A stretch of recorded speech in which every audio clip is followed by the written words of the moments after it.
Rage 2 reviews are out. We get some Metacritic scores of 73 based on 28 critics, so a bunch of sites are obviously rating the game. We get first up, we're going to check out a little bit of gameplay as well as some post-launch free content as well. So we'll jump into all that. But Rage 2, it gets about an 80 from IGN, a little bit higher on the review side. And they say a couple good things, a couple bad things about it. So we'll jump into some of that. But basically, Rage 2, your open world, your brutal killing game. There's a lot of slaying, a lot of crazy weapon upgrades and everything. And an asteroid crashes and pretty much destroys everything. You're kind of like a deserty wasteland area. And lots of people are afflicted by the rage. That is pretty probably accurate. So well, basically we get to see from IGN's review, they mention a lot of the shooting and the combat feels very excellent. Obviously that's what the game is kind of based around, killing enemies and everything. So that is a good sign from the first couple of reviews we're seeing, including falling down. So this is like the impact of characters actually reacting to getting shot, pieces of armor fly off and everything, so that's good.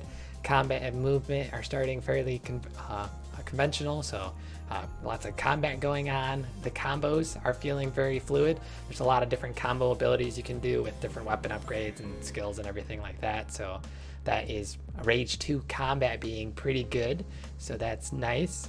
A little bit of a comparison to Doom they mention, and also some things where they would like to have seen more. A little bit of the missions and everything seemed repetitive, so kill all goons seemed like a mission that they seem to run into a lot. So they wanted to see a little bit more variety, because there was some variety in there of different kinds of things unique to get going. So that could have seen a little bit more, which we can technically may see more. Some of the post-launch content has some events and everything, so maybe that is coming, just not quite there at launch. Each gun has an upgrade menu, so this was a positive kind of in a way. Each ability has an upgrade menu. Each of these three main allies has their own tree of upgrades. Your car has its own upgrade menu, and then it continues. You can upgrade all your craftable items. So it gets pretty in-depth with the crafting. If you like that extra little bit of stuff you can go into, or maybe it's a little bit over the top, you just want to quickly do things, probably just slam a bunch of points in, and you probably won't be as effective, but lots of killing going around. One of the other quick little things, the open world map seems pretty expansive, but a lot of the reviews kind of mentioned they were a little bit lifeless, not too much going on. So again, hopefully the free content adds some more events, because there's a couple world events we'll go over, which seem pretty interesting. And technically, even without just the main story, there's a bunch of hidden stuff just exploring the open world. There's an entire city apparently hidden off the main story path, so a lot of interesting stuff going on there. But basically we got an 80 from IGN. Rage 2's moment to moment combat is outstanding, making it shine among open world first person shooters. So if you get past a little bit lifeless environment and some of the repetitive missions, the combat and the bloodthirstiness is obviously there. Game Informer says a couple of similar things. They mentioned a little bit about the story has some serious flaws, including weak characters, again boring activities, repetitive a little bit, enemies aren't too amazing, but the combat is obviously good. They're great weapons and some pretty intense stuff from that, as well as one of the rage moments. They mentioned some of the longer encounters of the game have you in a constant state of overdrive, which will show in some of the gameplay, where you can feel a glimmer of the uncontrolled bloodlust from which the game gets its name, rage. So IGN kind of mentioned they didn't get that feeling. They were kind of making a little bit more of a joke, I think, at the beginning, but Game Informer pretty much almost gets that feeling. So Game Informer a little bit lower than the Metacritic average, about a 77. Definitely a little bit different scores going on here. They go a little bit more into concept, graphics, sound, some of the entertainment, again, environments or activities were kind of a little bit fails to deliver. So we'll have to see if the extra content can help deliver with the world events and everything, but we'll go over that in just a minute. We got a little bit of a gameplay. There's obviously tons of gameplay you can check out on YouTube. The first whole 20 minutes is on IGN, and you can see whole walkthroughs and everything out on YouTube and check all that out. But the first 20 minutes seems like it's quite a bit of cinematic and intro. Obviously most games kind of do that as well, and then there's some combat and stuff. At about 8 minutes is basically when you unlock your overdrive, and your overdrive obviously is your killing spree mode in a way. Yeah, you do more damage, and you get this by killing enemies, and increases the damage you dealt. You regenerate health and everything. It is basically a killing fiesta of overdrive. So pretty cool there, the little ×3. There's a lot of cool mechanics and weapons and stuff that plays into overdrive, so that's pretty good.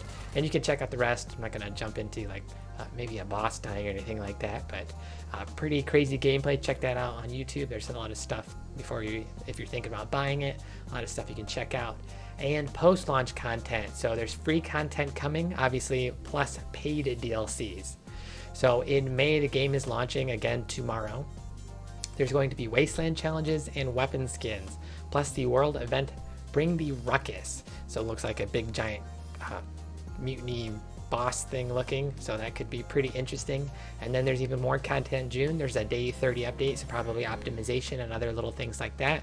And then a second world event, new ride at Mech Yourself Before You Wreck Yourself. So maybe something to do with vehicles and everything. There's tons of vehicles and everything in the game as well. You'll see some skins and stuff for that. Possibly, again, some mech style fighting going on here. More wasteland challenges, weapon skins, cheat codes. There's some different cheat codes you can obviously to get more crazy fun out of it, maybe more explosions or something like that. I think they mentioned somewhere that this will turn off the achievements, so make sure you get all the achievements before you start doing cheat codes. Maybe there's a cheat code achievement. And then in July, new ride one-wheeler. So this is tied to maybe one of the pre-order bonuses, maybe, I'm not sure, or it's just free content in July. Wasteland challenges, weapon skins, another world event, new enemy, global warming. So warming could be pretty interesting. And then we're going to actually see some paid DLCs, Rise of the Ghost expansions in August, another world event, Mutant Derby, skins and everything. So with the expansion, with the paid DLC content, you're going to get new story, factions, weapons, abilities, vehicles, areas to explore. So definitely there's more events coming, so maybe that could help pace out some of the repetitiveness. So maybe you just wait 3 months if that was one of your major concerns, and you'll get 3 more world events going on and extra stuff to do. Or if you just didn't like exploring, then this could be, again, something else pretty interesting.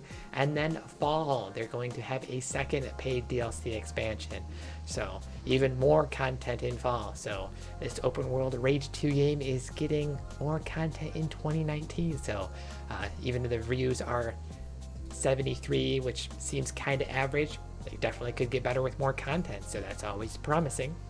And lastly, we have Rage 2, the NVIDIA drivers. This came out actually a couple days ago, but definitely upgrade your drivers for your graphics card, get better performance and everything, as well as I think it boosted performance for a couple other games.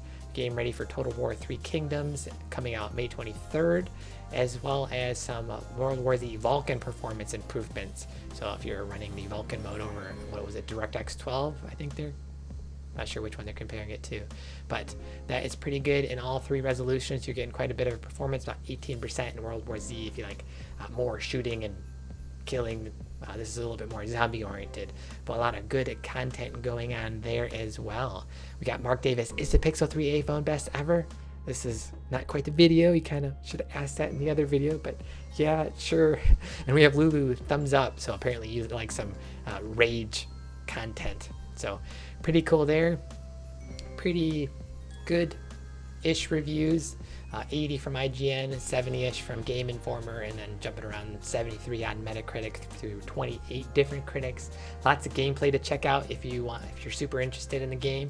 Definitely go for that and get ready for even more content. Could make the game even better. So with that, we will have another episode tomorrow at 1 p.m. Pacific with some more tech and game news. And with that, we will be signing out.